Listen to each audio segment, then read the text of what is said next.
जो भगवा टिळा कपाळाला लावायला लाजता ना किंवा तुम्हाला कमीपणा वाटतो ना, त्या भगव्या टिळ्याचं महत्व तुम्हाला सांगते.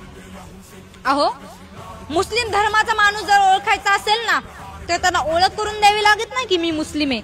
त्याच्या डोक्यावरची गोल टोपी पाहून आपल्याला लक्षात येतं की हा मुस्लिम धर्माचा माणूस आहे. एखाद्याच्या डोक्यावरची पगडी बघून आपल्याला लक्षात येतं की हा शीख धर्माचा माणूस आहे. एखाद्याच्या गळ्यामध्ये जर लॉकेट असेल तर आपल्याला कळतं की हा ख्रिश्चन धर्माचा माणूस आहे. पण आपण हिंदू आहोत याची ओळख आपण कशी करून देणार? याचं प्रूफ काय आहे तुमच्याकडे की तुम्ही हिंदू आहात?